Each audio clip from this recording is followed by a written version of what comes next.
The darkness is absolute, not the darkness of a room at night where your eyes eventually adjust, where moonlight creeps through curtains, where shadows take shape and become familiar. This is the darkness of being buried alive, of spaces never meant for human habitation, of basements sealed off from the world above. I press my back against the cold concrete wall and force myself to breathe slowly, carefully, counting each inhale and exhale like my therapist taught me years ago when panic attacks were about job interviews and first dates, not about being locked underground by the man who swore he loved me. The air is thick and damp, carrying the smell of mildew and something else, something chemical and sharp that burns the back of my throat. My hands are still shaking from where Evan grabbed me, from the violence in his eyes when he realized I'd found his phone, when he understood what I'd seen in those text messages, photos, videos, things no one should have on their phone, things that made my blood run cold, evidence of crimes I can't even name without wanting to vomit. You shouldn't have looked, Gemma. His voice had been so calm when he said it, standing at the top of the basement stairs with that terrible smile on his face. You really, really shouldn't have looked. Now I have to figure out what to do with you. Then the door slammed, the lock clicked. And I've been down here I check my phone. The screens glow painful in the darkness. 3 hours and 42 minutes. 3 hours and 42 minutes of sitting in the cold, listening to him move around upstairs, wondering if he's going to come back down, wondering what he'll do when he does. The phone in my hand is at 38% battery. No signal, of course. Because this basement is like a tomb, sealed off from the world. But I have Wi-Fi somehow, probably from the router directly above me. Weak, inconsistent, but there. Enough to maybe send a message if I can figure out who to text, who to trust, who would even believe me if I told them the truth. That my boyfriend of 2 years is a monster.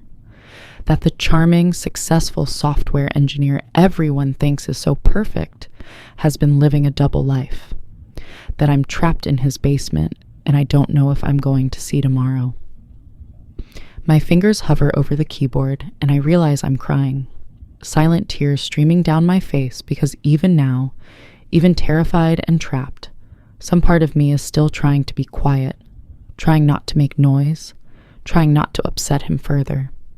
3 years of walking on eggshells, of moderating my voice, of making myself smaller so he could feel bigger, have left marks deeper than any bruise. I pull up my messages. My best friend Ivy is in London for work, 8 hours ahead, probably asleep. And even if she got my message, what could she do from across an ocean? My parents are in Florida, retired, fragile, and the stress of knowing their daughter is in danger might literally kill my father with his heart condition. My coworkers wouldn't know what to do, would probably tell me to call the police, which I already tried. No signal means no emergency calls. I'm on my own. Then I remember. Ivy gave me her brother's number last month. Just in case, she'd said. Blake knows people. If you ever need help, real help, he can make things happen. I thought it was weird at the time, wondered what kind of people her brother knew, but I'd saved the number anyway. Now, staring at it in my contacts, it feels like the only option I have left. My thumbs move across the screen, typing fast, before I can second-guess myself. This is Ivy's friend Gemma. I need help. My boyfriend locked me in his basement. He found out I saw something on his phone, something bad. I don't know what he's going to do when he comes back. Please, I need someone. The address is 2847 Ashford Lane, Riverside, basement. I'm scared. I hit send before I can overthink it, before I can talk myself out of reaching out to a stranger, before fear paralyzes me completely. The message delivers, and I stare at the screen, watching those 3 dots appear. That means someone's typing. Thank God. He's awake. He's there. He's going to help. But the response that comes through makes my blood freeze. Wrong number. I'm not Blake. My heart plummets. No. I must have mistyped. Must have transposed digits or remembered wrong. I texted a complete stranger and just told them I'm trapped, vulnerable, alone. Every true crime documentary I've ever watched screams warnings through my head. This is how women disappear. This is how bad situations become worse. My hands shake as I type back. I'm so sorry. Wrong number? Please delete this. Forget you saw it. 3 dots appear immediately. Whoever this is, they're still there. Still reading. Still responding. Don't delete anything. Don't hang up. What's your name? I stare at the message, confusion cutting through panic. Why would a stranger ask my name? Why wouldn't they just delete the conversation and move on with their life? Gemma, I type slowly. Gemma Sutherland. Why?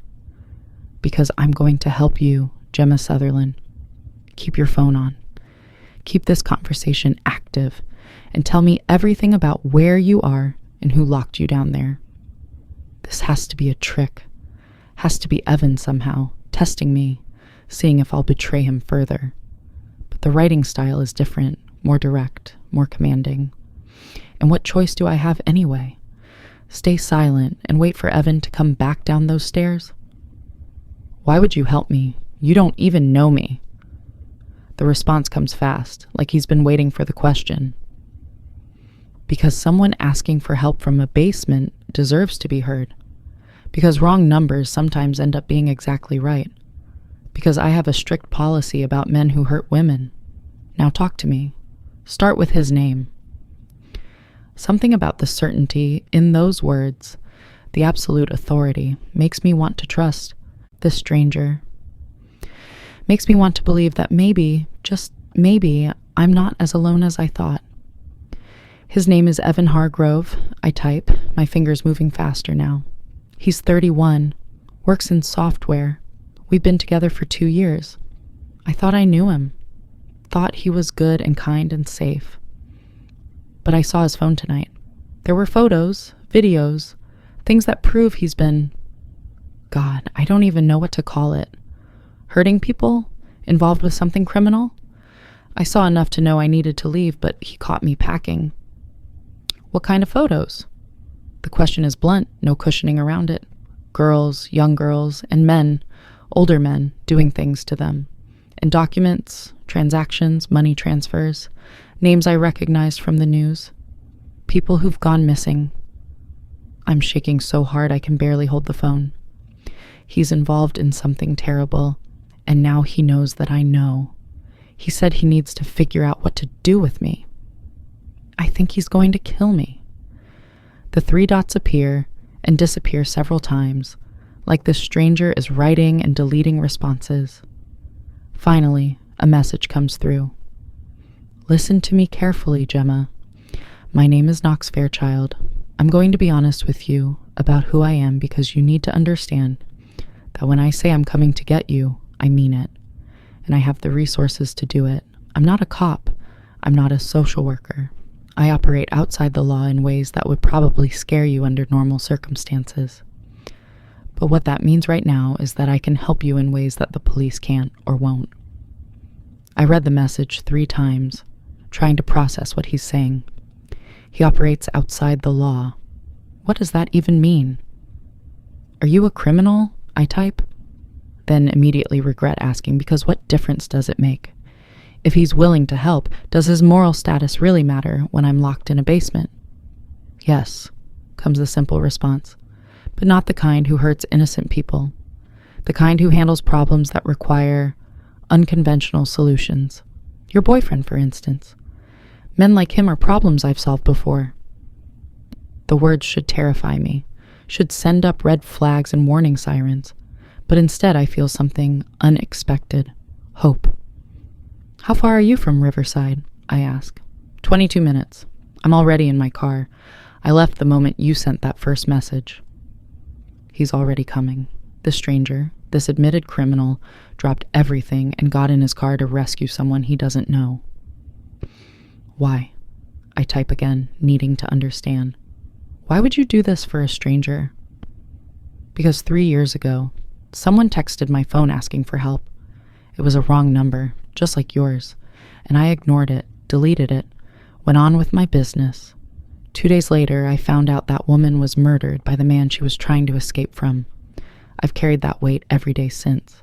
So when your message came through, I didn't even hesitate. I'm not making the same mistake twice. If you're already hooked, hit that subscribe button now. This is about to get even more intense, and you don't want to miss what happens when Knox arrives. Back to Gemma in the basement. The confession sits heavy on my phone screen. This man, Knox Fairchild, is coming to save me because he failed to save someone else, because he's carrying guilt that made him act the moment he got my message. Thank you, I type, and it feels inadequate. I don't know how to thank you enough, but Knox, you should know. Evan's dangerous. He keeps a gun. I've seen it. If you're really coming here, please be careful. I appreciate the warning, but Gemma, so am I. Dangerous, I mean. Probably more than your boyfriend could ever be. The difference is, I'm dangerous to people who deserve it. He's about to learn that difference. The words should scare me. Instead, they make me feel protected for the first time in hours. I lean my head back against the wall and try to steady my breathing. 22 minutes. I just need to survive. 22 more minutes, and this stranger is going to save me. Are you still there?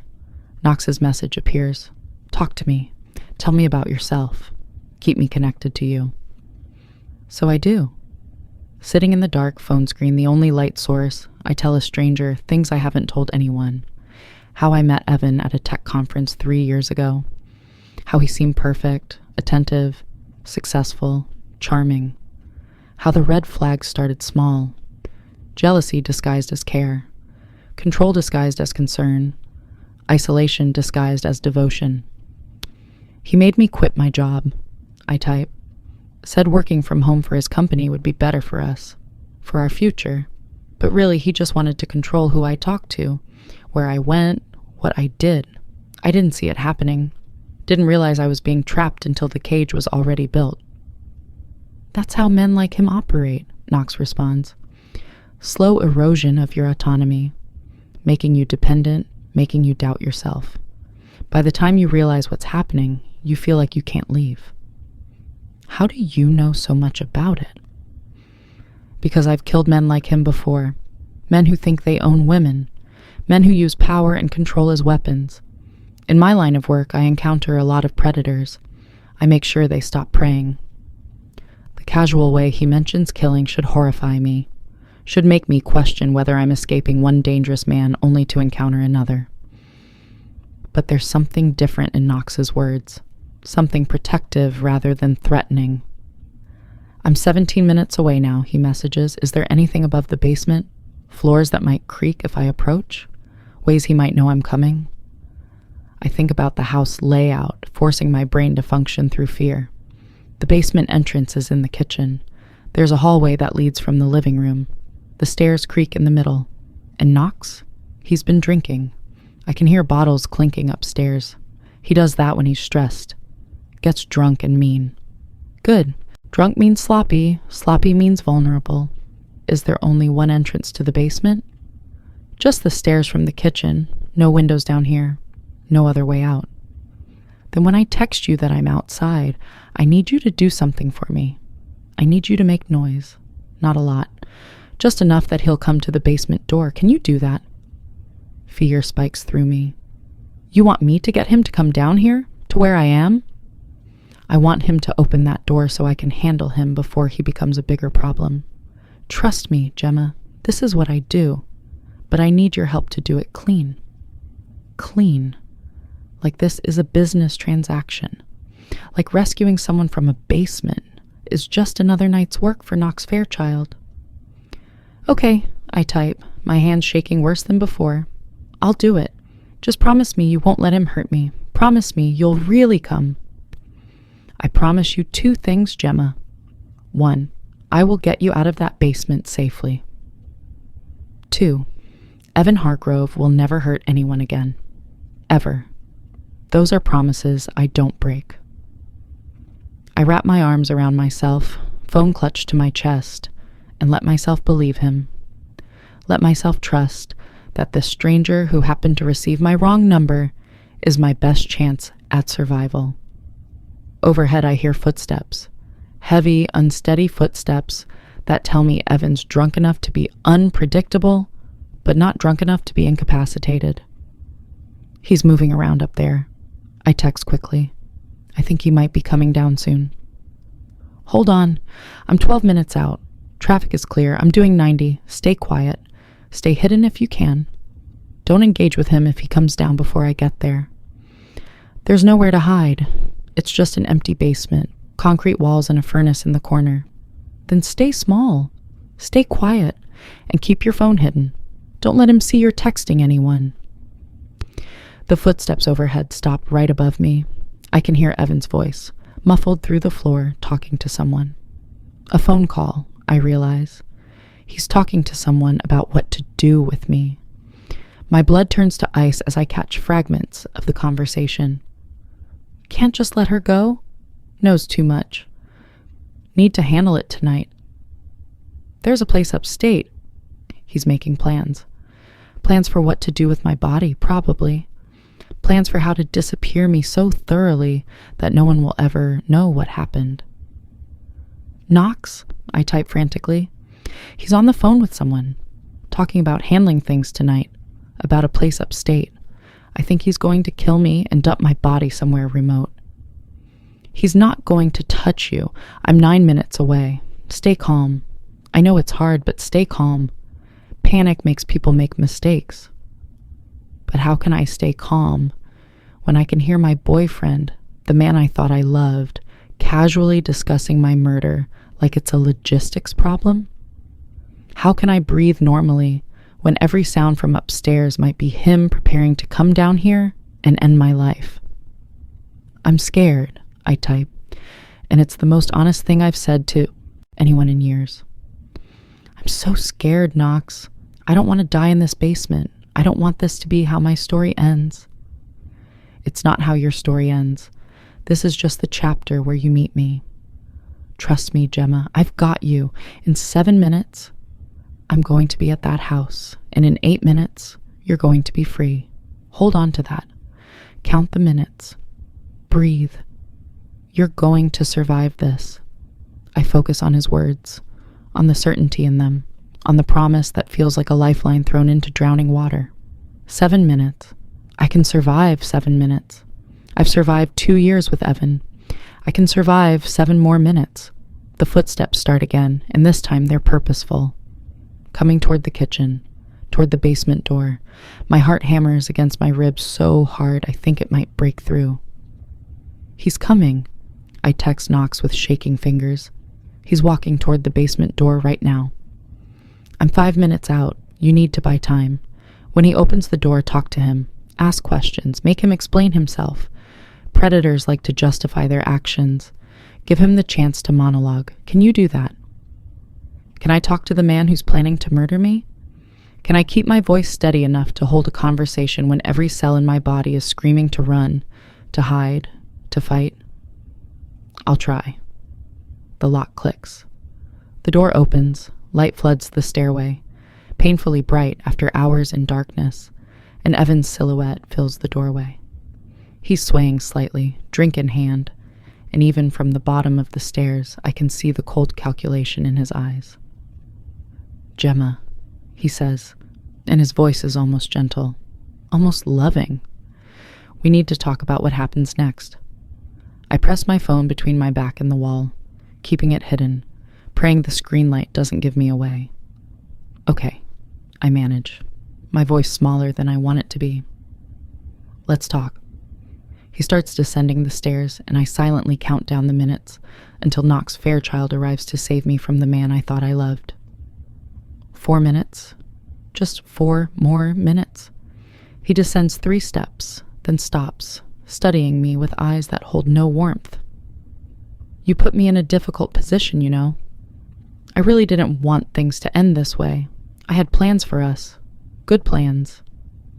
What kind of plans? I force the question out, remembering Knox's instructions to keep him talking. Evan takes another step down. Marriage eventually. Kids maybe. A nice normal life where you played the dutiful girlfriend while I handled business. But you had to snoop. Had to look at things that weren't meant for your eyes. The photos on your phone, I say, trying to keep my voice steady. Those girls, Evan, they're children. What have you done? He laughs, and the sound echoes off the concrete walls like something from a nightmare. Done? I've built an empire, Gemma. Those photos? That's just insurance. Leverage against very powerful people who like to pretend they're respectable. I provide a service, and they pay handsomely for discretion. It's business. Very, very lucrative business. My stomach turns. He's not just involved. He's running it. You're a monster. I'm a businessman. He takes another step, and now he's halfway down the stairs. 3 more steps, and he'll be able to reach me. And you, my dear, became a liability the moment you opened my phone. I can't have liabilities. They're bad for business. Behind the wall, my phone vibrates silently. A text from Knox, probably, telling me he's close, telling me to hold on just a little longer. Someone will notice I'm gone. I try, desperation bleeding into my voice. Ivy will wonder why I don't answer her messages. My parents will call. People will look for me. Your best friend is in London. Your parents think you're on a work trip. I told them that yesterday when your mom called. And your coworkers? They think you quit last week. I sent the email myself from your account. I've been planning this for a while, actually, just waiting for the right moment. The casual way he says it, like he's been preparing my disappearance for weeks, maybe months, makes me want to vomit. How long has he been planning this? How long have I been living with a man who was calmly orchestrating my murder? Why? The word comes out broken. If you were going to kill me anyway, why keep me around? Why not just... I can't finish the sentence. Because I liked having you, he says simply. You were convenient, easy to control, good at playing the part, but convenience doesn't outweigh risk. And right now, you're too big a risk to let live. He reaches the bottom of the stairs, and I press harder against the wall, making myself as small as possible. My phone is hidden behind my back, and I can feel it vibrating repeatedly now. Knox is trying to tell me something, trying to prepare me for whatever's about to happen. Evan, please. I try one more time. Please don't do this. I won't tell anyone. I'll disappear on my own. I'll leave the country. You'll never hear from me again. You're right about that last part. He takes a step toward me, and I can smell the whiskey on his breath. You're never going to... The sound of shattering glass explodes from upstairs. The kitchen window, I think. Then footsteps, fast, purposeful. Nothing like Evan's drunken stumbling. Evan freezes, his head snapping toward the stairs. What the... He doesn't get to finish. A figure appears at the top of the basement stairs, backlit by the kitchen light. And even though I've never seen Knox Fairchild before, I know immediately that it's him. Know it from the way he moves, from the controlled power in his stance, from the absolute authority in his voice when he speaks. Step away from her. 3 words delivered like a death sentence. Evan spins, his hand going to his waistband where I know he keeps the gun. Who the fuck are you? Someone who received a very interesting text message about an hour ago. Knox descends the stairs with the grace of a predator, and for the first time, I get a clear look at him. Tall, well over 6 feet, with dark hair, and a face that would be handsome if it weren't so cold, so absolutely devoid of mercy. He wears all black, and there's something at his hip that catches the light. A weapon. A text message, Evan repeats slowly, his eyes cutting to me. You called someone? From down here? Wrong number, I whisper, and despite everything, I almost want to laugh at the absurdity. I meant to text someone else, but I got him instead. Knox reaches the bottom of the stairs and positions himself between Evan and me. The difference in their presence is staggering. Evan, drunk and swaying and suddenly unsure, versus Knox, sober and steady, and absolutely certain of his ability to end this however he chooses. So you're what? Evan tries to regain his composure, tries to sound threatening, Some kind of white knight, coming to rescue a girl you don't even know? No, Knox says softly, dangerously. I'm the nightmare that men like you pretend doesn't exist. I'm the consequence you thought you'd never face, and I'm the last thing you're ever going to see. Evan's hand moves toward the gun faster than I expect, but Knox is faster. So much faster. One moment they're 6 feet apart, and the next, Knox has closed the distance and has Evan's wrist in a grip that makes him cry out, the gun clattering to the concrete floor. Gemma, Knox says, his voice calm despite having Evan in what looks like an agonizing hold. Close your eyes. Go sit on the stairs. Don't watch what happens next. Wait, Evan gasps, pain evident in his voice. Wait, we can talk about this. I have money, resources. Whatever she told you, I can make it worth your while to... She told me you locked her in a basement. She told me you were planning to kill her. She told me about the photos on your phone. Knox's voice drops lower, colder. That's all I needed to hear. There's no amount of money that changes what happens next. Please, Evan tries, real fear entering his eyes for the first time. I'll delete everything. I'll disappear. You'll never hear from me again. Just let me go.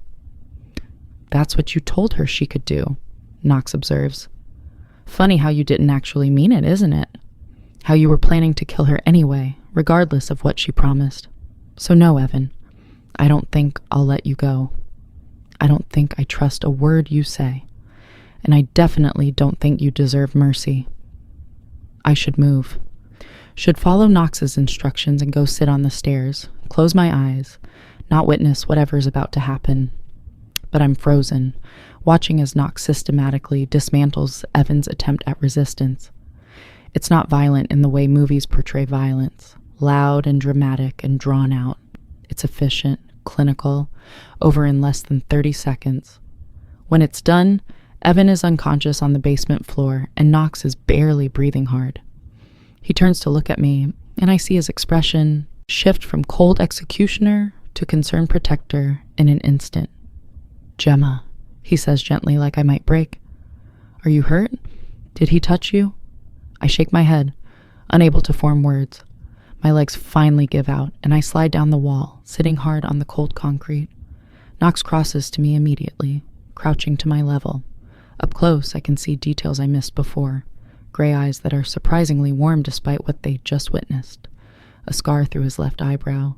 Hands that look like they know violence intimately, but hold themselves carefully away from me, not touching, not crowding, giving me space to breathe. It's over, he says softly. You're safe now. I've got you.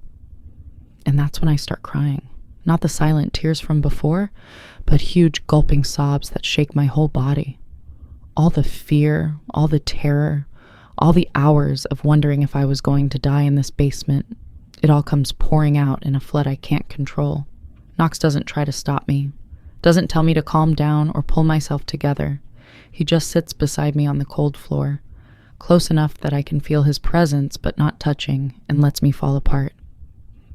What did you do to him? I finally manage between sobs. Is he dead? No, not yet. Knox's voice is matter of fact. But he's not going to be a problem anymore. I have people who handle situations like this. People who make sure men like Evan face consequences for their crimes. People. I wipe my face with shaking hands. You mean the organization you work for? Something like that. He pulls out his phone, types a quick message. They'll be here in 10 minutes to collect him. The police will be given enough evidence to put him away for several lifetimes. The photos on his phone, the financial records, everything. He's done hurting people. I should have questions, should demand to know exactly who these people are, what organization Knox belongs to, what's going to happen to Evan. But honestly, I don't care. All I care about is that I'm not going to die in this basement, that the man who was planning to murder me is no longer a threat, that I'm safe. Thank you, I whisper, looking at Knox properly for the first time. Thank you for coming, for believing me, for everything. Something soft crosses his expression. Thank me by coming upstairs, by letting me get you out of this basement and somewhere warm and safe. Can you walk? I nod, even though my legs feel like jelly. Knox stands first, then offers me his hand. I take it, and his grip is warm, steady, exactly what I need to pull myself up. My phone falls from behind my back where I'd hidden it, clattering to the floor. The screen lights up, showing the string of messages between us. The conversation that started with a wrong number and ended with my rescue. Knox picks it up, hands it back to me. Best wrong number I've ever gotten, he says, and there's almost a smile in his voice. Come on, let's get you out of here. He keeps his hand on my elbow as we climb the stairs, steadying me when my legs threaten to give out. The kitchen looks normal, no signs of the violent rescue that just occurred, except for the broken window Knox used to enter. It feels surreal, like I should be traumatized and shaking, which I am, but also like I should see evidence of what happened, and there's nothing. Just a normal kitchen in a normal house where abnormal horrors were being planned. You shouldn't stay here tonight, Knox says, guiding me toward the living room. Do you have somewhere you can go? Family? Friends? My apartment, I say automatically, then realize that Evan knows where I live. Probably has a key, even though I asked for it back months ago. Nowhere feels safe anymore. Actually, no. He knows everywhere I might go. He'll find me. He won't. Knox's voice is firm. He's never getting out of prison, Gemma, but I understand feeling unsafe. You can stay somewhere secure for tonight. Somewhere he could never reach you, even if he tried. Where? I ask, and even as I say it, I realize I'm about to trust the stranger, this admitted criminal, with even more of my safety. My place. I have a security system that makes Fort Knox look amateur, guest rooms that lock from the inside, and a promise that I will never, ever let anyone hurt you again. He pauses, meeting my eyes. But only if you want to. If you'd rather I get you a hotel room, I'll do that. Whatever makes you feel safest. I should choose the hotel. Should put distance between myself and this dangerous man who just saved my life. But looking at Knox Fairchild, at the man who dropped everything and drove 90 miles per hour because a stranger sent him a desperate message, I don't feel unsafe. I feel protected. Your place, I decide. If the offer's real. It's real. His hand squeezes my elbow gently. Come on. My car's out front. We'll be gone before anyone arrives to collect Evan. As we walk toward the door, leaving Evan unconscious in the basement where he locked me, I can't help but think about wrong numbers. About how a simple mistake, a transposed digit, a message sent to the wrong person, became the thing that saved my life. How the universe sometimes works in mysterious ways. How sometimes the wrong number is exactly the right one. Knox's car is exactly what I'd expect from someone who moves through the world with his kind of confidence. A sleek black Mercedes that probably costs more than I've earned in my entire life. He opens the passenger door for me, and I sink into leather seats that smell new and expensive. My hands are still shaking. Everything's still shaking, honestly. The adrenaline from the basement is wearing off, leaving behind exhaustion so profound I can barely keep my eyes open.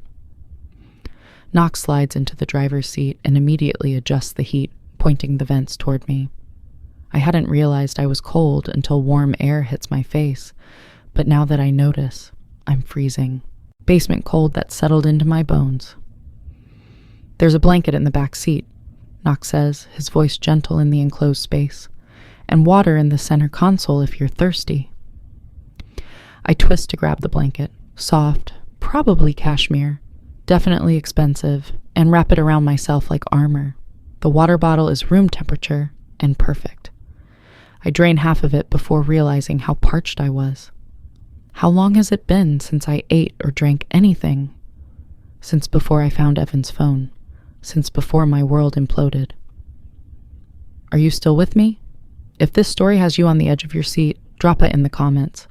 Let me know you're here for Gemma and Knox's journey, because what comes next is going to change everything. Knox navigates through riverside streets with the ease of someone who knows exactly where he's going. It's nearly 3 a.m, and the roads are mostly empty. I watch streetlights pass through the window, trying to process everything that's happened in the past 4 hours. How my life has completely shattered and been rebuilt in the span of a single night. "You're very quiet," Knox observes after several minutes. "That's normal. Shock does that. But if you need to talk, to scream, to cry more, you can. I'm not going anywhere." I don't know what to say. My voice sounds hollow. "Thank you" feels inadequate for what you did, for saving my life. "You don't owe me thanks. You owe me nothing at all." He glances at me, then back at the road. "But if you want to talk about what happened, about what you saw on his phone, about any of it, I'm listening. No judgment, no pressure." So I tell him.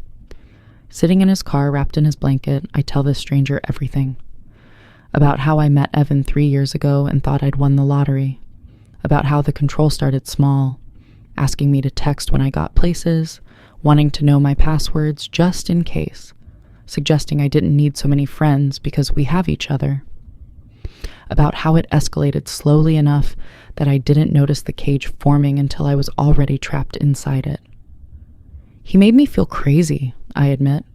When I'd question things, he'd act hurt, like I was the problem for not trusting him, for being paranoid, for reading too much into innocent concern, and I believed him. I actually believed I was the problem. "That's how abuse works," Knox says quietly. Abusers are masters at gaslighting, at making victims question their own reality. It's not your fault that you didn't see it, Gemma. He was deliberately manipulating your perception. But I should have seen it sooner. My voice cracks. Should have left before tonight. Before I was locked in a basement. Before I found out he's involved in something so horrible I can't even think about it without wanting to vomit. You left when you could. When you had information that made staying impossible. That's what matters. Not the timing, but the fact that you were strong enough to try to escape. Knox's hands tighten on the steering wheel. A lot of people don't make it that far. You did. Give yourself credit for that.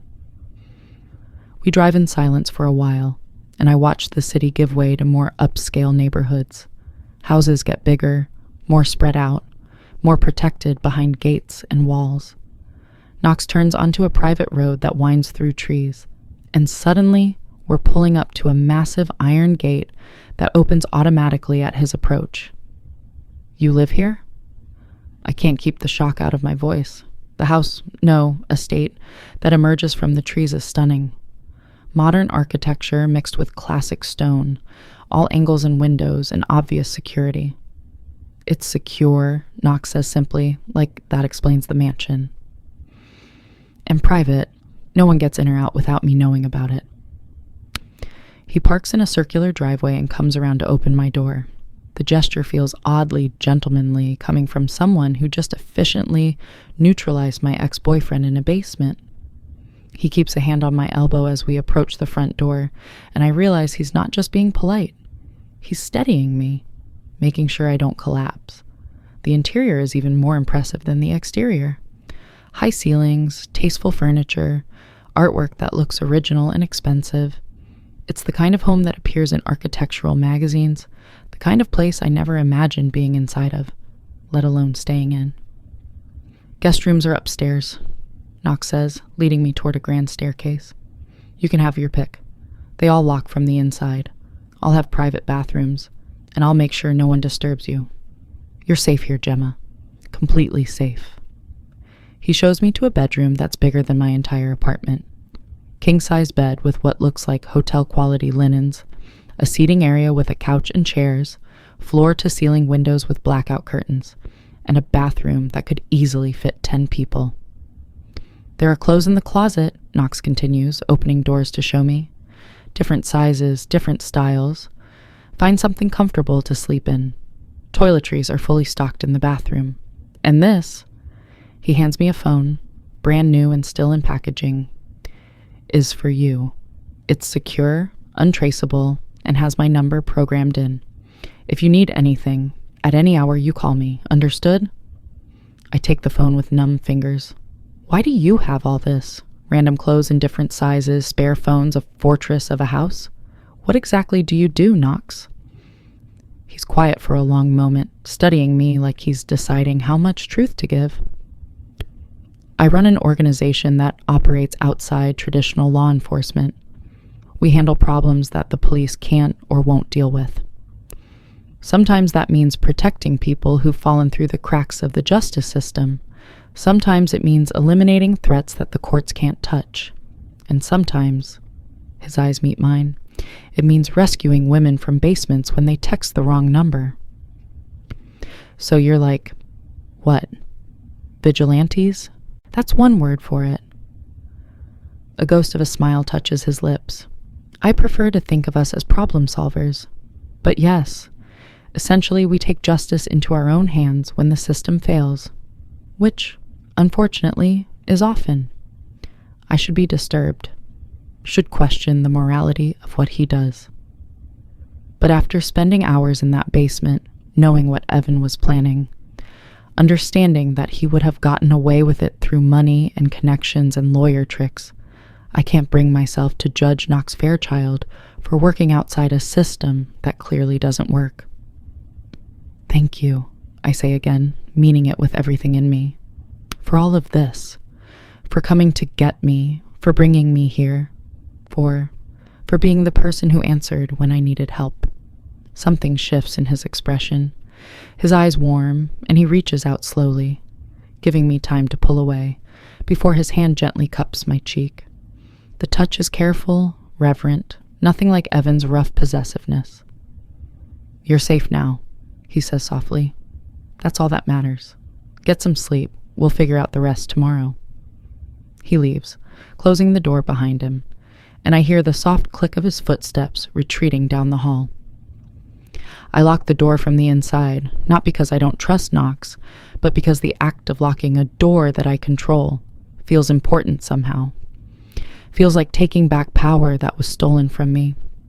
I shower, standing under water so hot it turns my skin pink, washing away the basement smell and the fear and the touch of Evan's hand on my arm when he dragged me downstairs. The clothes Knox mentioned are high quality and varied. Everything from workout gear to designer dresses.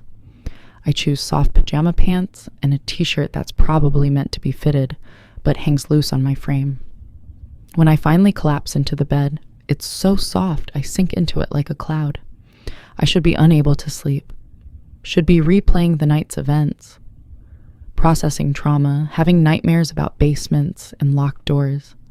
But exhaustion wins over anxiety, and I fall into the deepest sleep I've had in years. I wake to sunlight streaming through a gap in the curtains and the smell of coffee. For a moment, I don't remember where I am. Then it all crashes back. Evan, the basement, Knox, the rescue. I sit up slowly, my body aching from tension I held for hours. My new phone shows it's nearly 11 in the morning. I slept for 8 straight hours, which feels like a miracle. There's a soft knock at the door. Gemma? It's Knox. I brought breakfast if you're awake. I unlock the door to find him standing there with a tray that holds coffee, fruit, pastries, and what looks like a full breakfast spread. He's changed from last night's all-black outfit into jeans and a dark gray Henley that makes his eyes look even more silver. Good morning, he says, and there's something almost shy in his expression. Or good afternoon, technically. I wasn't sure what you'd want, so I made several options.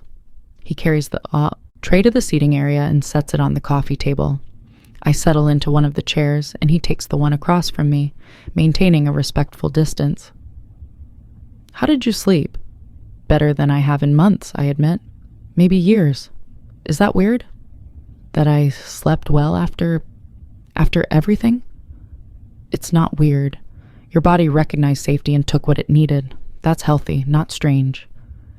He pours coffee for both of us. I have some updates about Evan, if you're ready to hear them. My stomach clenches, but I nod. Tell me. My people collected him from the basement around 4 this morning. He's currently in police custody, facing charges that will put him away for the rest of his life. Trafficking, conspiracy, possession of illegal materials, attempted kidnapping. The list is extensive. The evidence we provided is ironclad. Knox's expression is neutral, but his eyes are hard. He'll never be free again, Gemma. Never be able to hurt you or anyone else. The relief is so intense it makes me dizzy. How? How did you get him to the police so fast? How did you provide evidence without... I stop, not sure how to ask without implying Knox and his people might have broken laws. Without explaining how we obtained it, Knox finishes. We have connections within law enforcement, people who understand that sometimes evidence needs to appear from anonymous sources. The photos from his phone, his financial records, testimony from other victims we located, it all came together cleanly. The police think they executed a brilliant investigation. We're content to let them believe that. Other victims? My voice cracks. There were others? 17 that we've identified so far. Women he'd controlled, isolated, and planned to... Knox breaks off, jaw tight. You weren't his first, Gemma, but you're his last. The others are being notified and offered protection and resources. None of them will have to face him again. 17. The number sits heavy in my chest. 17 women who suffered what I suffered, or worse. 17 lives destroyed by one man's evil. I want to help them, I say suddenly. The other women. I want to do something. I can't just walk away and pretend it didn't happen. Knox studies me for a long moment. That's admirable. And when you're ready, when you've had time to process and heal, we can absolutely connect you with resources for victims. But Gemma, you need to take care of yourself first. You need to heal before you can help others heal. That's not selfish. That's survival. He's right, and I know it. But the need to do something, to make meaning from this nightmare, is overwhelming. We eat in comfortable silence, and I'm surprised by how easy it feels. How natural it is to sit here with this man I met 12 hours ago and feel safe, protected, valued. What happens now? I finally ask. I can't go back to my apartment. Evan knew everything about my life, and I don't have a job. He made me quit. Remember, I have some savings, but not much. Not enough to start over in a new city or... Stop. Knox's voice is gentle but firm. You're not going to worry about money or logistics right now. You're going to stay here as long as you need. And when you're ready to figure out next steps, I'll help you. But there's no rush, no pressure, no timeline. Take the time you need. I can't just stay here indefinitely. I can't impose on... You're not imposing, I offered. There's a difference. He leans forward, elbows on his knees. Gemma, I have more money than I could spend in 10 lifetimes. This house has 8 bedrooms that sit empty. And after what you've been through, you deserve time to breathe without worrying about rent or jobs or any of the practical concerns that usually govern life. Let me give you that time. The offer is generous beyond anything I could have imagined. And the way Knox looks at me, like my well-being actually matters to him, like he's personally invested in my recovery, it does something to my chest. Makes something warm bloom there that I haven't felt in so long. Why? I whisper. Why are you being so kind to me? You don't owe me anything. You already saved my life. That's more than anyone could ask for. I told you why last night. Because I failed someone 3 years ago, and I live with that guilt every day. Because helping you helps me sleep at night. Because... He stops, seems to struggle with the next words. Because from the moment I read your text, something in me recognized something in you. And I couldn't walk away if I tried. The admission hangs between us, heavy and meaningful. I should probably examine it, should question what exactly he means by that. But I'm too tired, too raw, too overwhelmed to analyze. So I just nod and say, okay, I'll stay, at least until I figure out what comes next. Good. Knox's smile is small but genuine. Then welcome home, Gemma Sutherland, however long you need it to be. The days that follow develop a rhythm. I sleep late, always exhausted from nightmares I don't remember. Knox brings me breakfast every morning, and we talk about everything except what happened in that basement. He tells me about growing up in Boston, about losing his parents young, about building his organization from nothing into something powerful. I tell him about my childhood in Vermont, about my journalism degree I never got to use, about dreams I had before Evan systematically dismantled every ambition I possessed. We exist in a strange bubble where the outside world doesn't intrude, where nothing matters except healing and learning to trust again.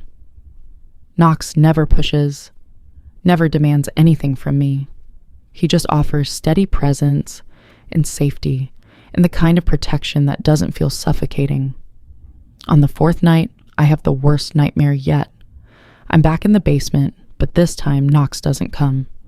This time Evan succeeds in whatever he was planning, and I wake up screaming, tangled in sheets, unable to breathe. Knox is at my door within seconds, knocking urgently. "Gemma? I heard you scream. Can I come in?" I unlock the door with shaking hands, and he takes one look at my face before pulling me into his arms. It's the first time he's really touched me beyond that brief contact on my cheek, and I nearly sob with relief. He's solid and warm and steady, everything the nightmare wasn't. "I've got you," he murmurs into my hair. "You're safe. It was just a dream. You're safe here with me." I clutch his shirt like a lifeline and let myself break down. Let myself be vulnerable with this dangerous man who's shown me nothing but gentleness. Knox holds me through it all, one hand stroking my hair, the other pressed firm against my back, grounding me to reality. "I keep thinking he's going to find me," I gasp between sobs. "That he'll get out somehow, that he'll come here, that he'll finish what he started. I can't stop thinking about it." He can't get out. The charges are ironclad, the evidence overwhelming. He's in a maximum security facility awaiting trial, and when that trial happens, he'll be convicted and sent somewhere he'll never escape from. "I promise you, Gemma, he can't hurt you anymore." Knox pulls back enough to look at me, his hands framing my face. And even if, by some impossible chance, he did get out, he'd have to go through me to get to you. And I promise you, that's not happening. The fierce protectiveness in his voice, in his eyes, makes something in my chest warm and expand. "You barely know me," I whisper. "Why do you care so much?" "I don't know," he admits. "I've been asking myself that same question for 4 days. Why I can't stop thinking about you. Why your safety has become the most important thing in my world. Why the idea of anything happening to you makes me want to burn the world down." His thumb brushes my cheek, catching a tear. "But I've stopped questioning it. You're here. You're under my protection. And nothing is going to change that." The intensity between us shifts, becomes something electric and charged. Knox's eyes drop to my lips, then back up, asking a silent question. I answer by closing the distance, pressing my lips to his in a kiss that starts gentle and becomes desperate within seconds. I'm getting emotional over here. If you're feeling this connection between Gemma and Knox, let me know in the comments. What would you do in her position? Trust the dangerous stranger who saved you? Keep watching. This is about to get even more intense. Knox kisses me like I'm precious, like I might break, his hands careful in my hair. But I don't want careful right now. I want to feel alive, to feel something other than fear and trauma. I want to feel wanted by someone who sees me as a person, not a possession. I deepen the kiss, pressing closer, and Knox groans against my mouth. "Gemma," he breathes, pulling back slightly. "We should stop. You're vulnerable right now. You're not thinking clearly. I don't want to take advantage." "You're not," I cut him off. "Knox, you're the opposite of taking advantage. You're giving me choice. You're asking permission. You're treating me like my autonomy matters. That's not taking advantage. That's respecting me. But you've been through trauma. Your judgment might be..." My judgment is fine. I frame his face with my hands, making him look at me. I know what I want, and right now, I want to feel something good. Want to feel safe with someone who doesn't scare me.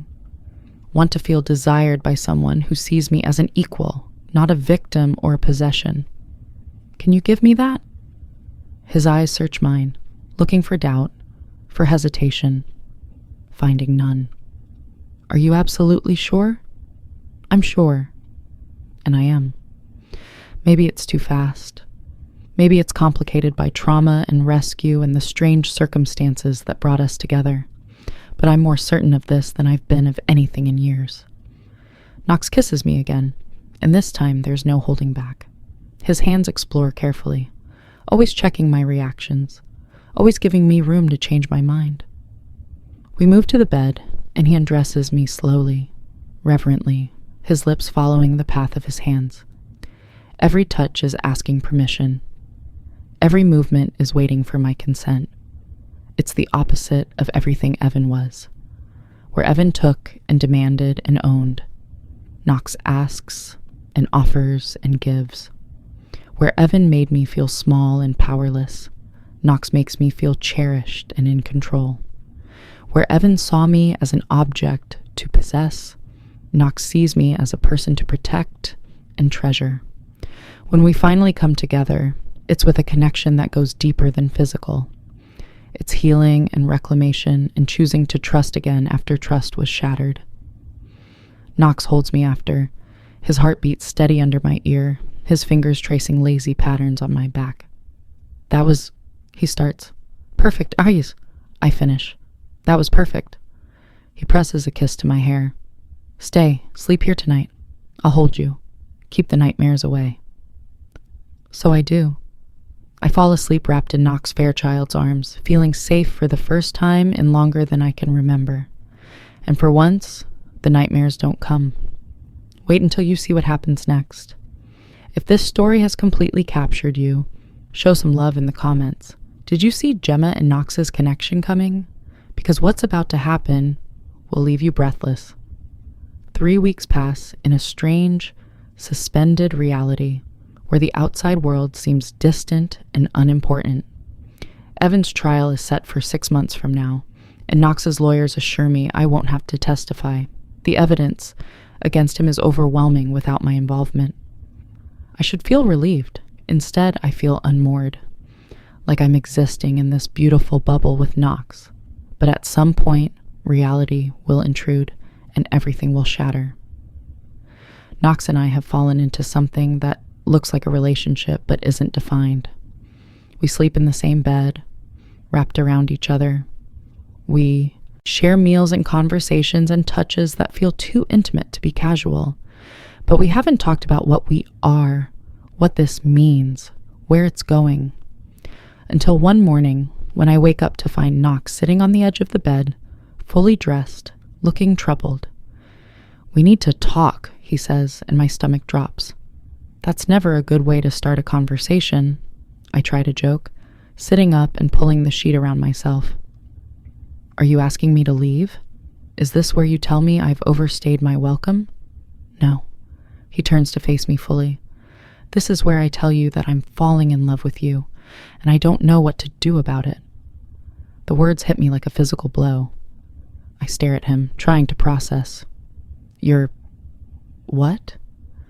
Falling in love with you. He says it again, more firmly this time. Maybe I've been falling since I got that first text.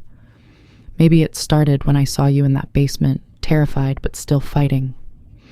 Maybe it was when you trusted me enough to come here, to stay here, to let me protect you. I don't know when it started, Gemma. I just know that it's happened.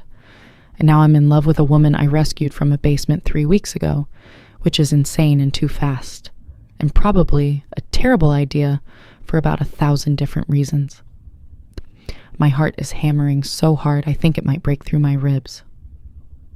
What are the 1,000 reasons? I whisper. You've been through trauma. Your judgment might be affected. I'm a criminal who operates outside the law.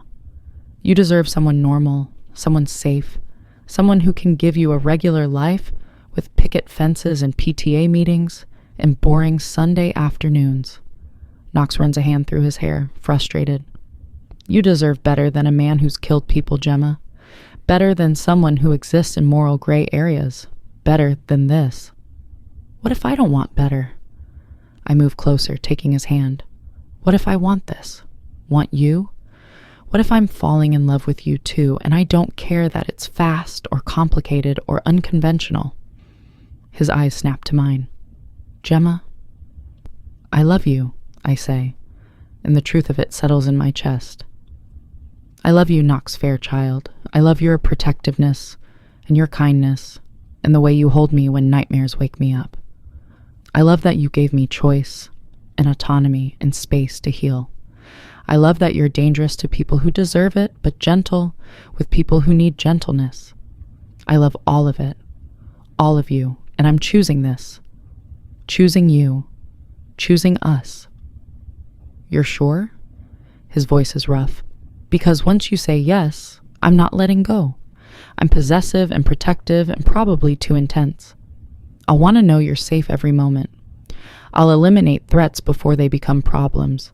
I'll burn down the world to keep you protected. That's what loving me means. Then I'll love every moment of it. I frame his face with my hands. Because loving you means feeling safe. Means feeling valued. Means being with someone who sees me as an equal partner. Not a possession. Means choosing darkness that protects over light that destroys. I choose you, Knox, completely. He kisses me then, desperate and relieved and full of promise. When we break apart, he rests his forehead against mine. Move in, officially. Not as a guest recovering from trauma, but as my partner. Make this our home. Build a life with me. I know it's fast, but I don't care. I want you here. I want us. Yes, I breathe. Yes to all of it. 6 months later, I stand in the courthouse, watching as Evan Hargrove is sentenced to life in prison without possibility of parole. Knox is beside me, his hand firm in mine, his presence a shield between me and the man who tried to destroy me. Evan looks broken now, nothing like the confident man who locked me in a basement. Prison has hollowed him out, made him small. He catches my eye as they lead him away, and I see him try to say something. I don't hear it. Don't care what he wants to say. He's my past, and Knox is my future. How do you feel? Knox asks as we walk out of the courthouse into sunshine. Free, I realize. I feel completely free. We go home, to our home because Knox's estate is mine now too, and I find Ivy waiting in the living room. She flew in this morning for the sentencing, and seeing my best friend makes me burst into tears. Come here, she says, pulling me into a hug. I'm so proud of you. So proud of how strong you've been. I wouldn't have made it without Knox, I admit, looking at him over her shoulder. He saved me. In every way a person can be saved. Ivy pulls back, studies Knox with a critical eye. You treat her right. You protect her. You make her happy. Do that, and we're good. Fail at any of it, and I don't care how dangerous you are. I'll make your life hell.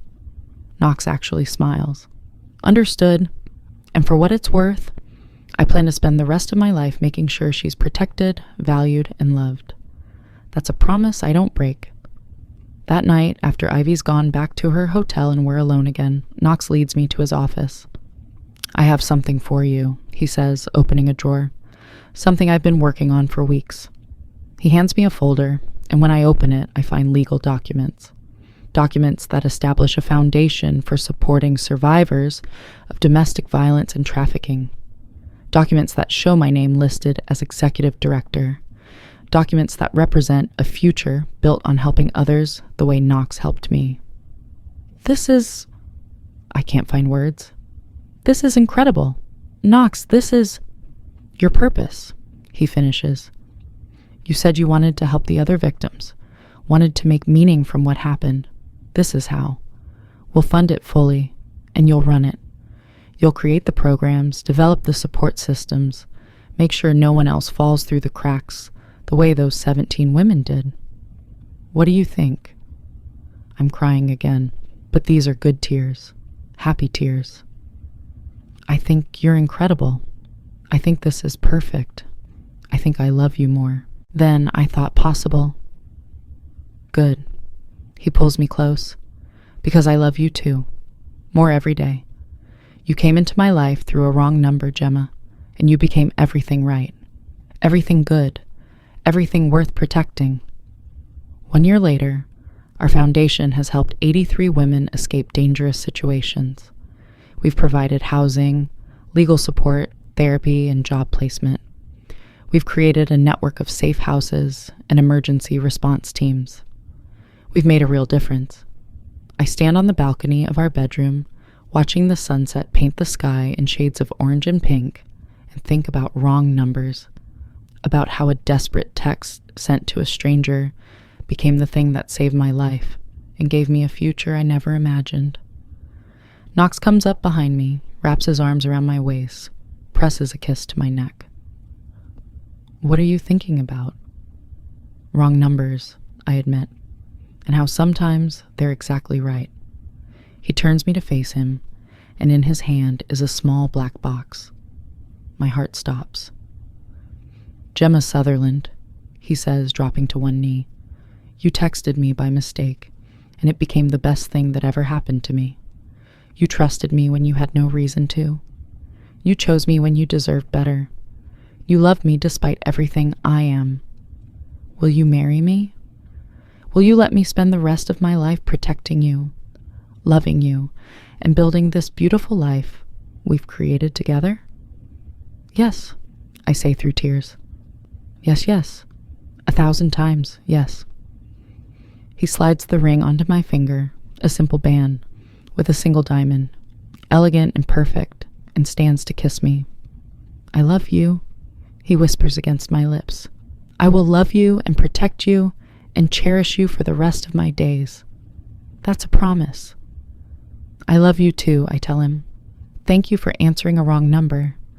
Thank you for coming to save me. Thank you for being exactly who I needed when I needed you most. We stand wrapped in each other as the sun sets, and I think about how far I've come from that terrified woman in a basement. How I've gone from victim to survivor to someone who helps other survivors. How I found love with a dangerous man who treats me with perfect gentleness. How a wrong number became a love story. How the worst night of my life led to the best life I could imagine. Did this story touch your heart?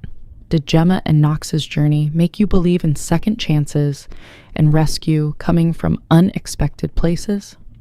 Let me know in the comments. Subscribe if you haven't already, because next week's story is going to be just as emotional. Thank you for being here, for believing in love that saves, and for supporting these stories. You mean everything. 6 months after the wedding, I'm sitting in our foundation office when Knox calls. Turn on the news, he says, his voice tight. Channel 7, right now. I grab the remote and switch to the news, and my blood runs cold. Evan Hargrove was found dead in his prison cell this morning. Details are limited, but sources say it appears to be a suicide. Suicide? I repeat slowly. Knox. Did you? I didn't kill him, Knox says immediately. But I may have made sure certain information reached certain people inside the prison. Information about what Evan was in for. About what he'd done to 17 women and countless children. The kind of information that makes even hardened criminals decide someone doesn't deserve to live. I should feel horrified, should question the morality of it. But all I feel is relief. Overwhelming, complete relief that Evan Hargrove can never hurt anyone again. Thank you, I whisper, for everything. For saving me. For loving me. For making sure he could never escape and come back. Always, Knox promises. I'll always protect what's mine. And Gemma, you're mine. Forever. Forever, I agree, and mean it with everything in me. The end.